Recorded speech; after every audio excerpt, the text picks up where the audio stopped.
بسم الله الرحمن الرحيم. اليوم قصة من القصص مع حالات تاع المرضى اللي جاو عنا في هذا اليوم. يعني القصة عندها حوالي سنتين، يجوا واحد الأولاد كبار السن وجايبين واحدة أمهم في عمرها حوالي 92 سنة. قال لك أمنا كانت واقفة وطاحت على الركابي تاعها، على لي جونو تاعها، ما على بالهم 92 سنة. المهم شفت الركبة تاعها لقيتها كان لي حمرين شوية كما تقولوا. قلت لها طيب لازم انا ما ضربتليش في راسي انها تطيح هكا الركبة هكذا عبثا. قلت انا بالكاش دوخة ولا الى اخره. قلت لي كانت تجيني الدوخة الى اخره وطاحت. نديروا لها الفحص، نديروا لها ليكوغرافي، ماذا نلقوا انسداد في صمام الأورطة ذو الثلاث شرف، ان ريتريسمون اورتيك كالسيفي سيري. المهم يعني وقت لازم تعمل العملية بسرعة، لازم تعمل العملية بسرعة.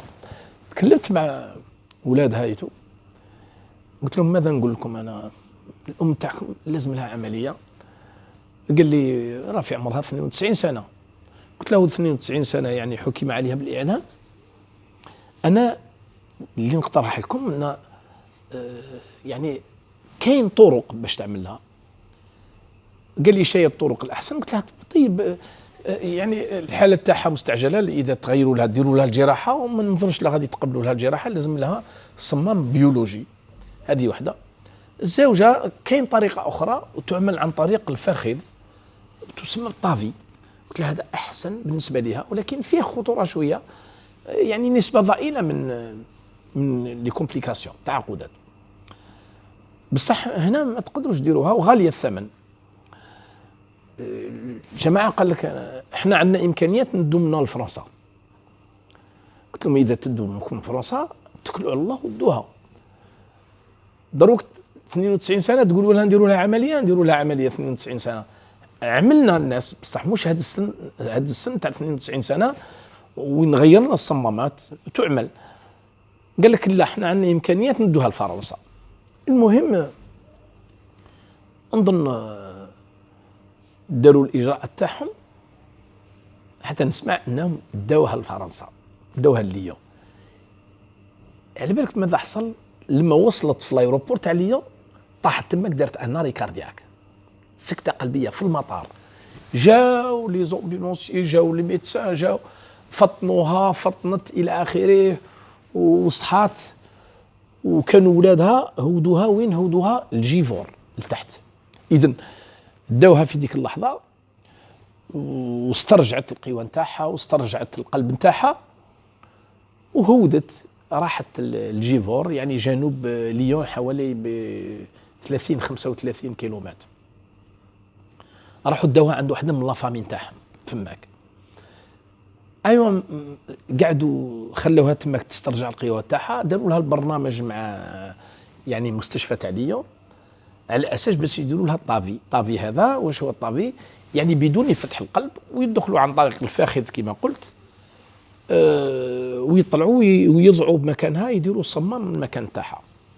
لازم تفكروا، لازم ما تنسوش ان في عمرها 92 سنة هذه المرأة. على كل حال ما نجمش نقول لكم كما بقات في جيفور تروح بين المستشفى والبيت حوالي 15 يوم او 20 يوم، بعد طلعوها وعملوا لها الطافي. عملوا لها هذا الصمام بيولوجي عن طريق طافي بدون فتح. عملية غالية تعمل حوالي 25,000 يورو، يعني ما تكلف 500 مليون الى اخره. ولادهم عندهم يعني الله يزيدهم. ابا ديروا في بالكم، عملت الطافي هذه المرأة وارتاحت ورجعت ودخلت الجزائر.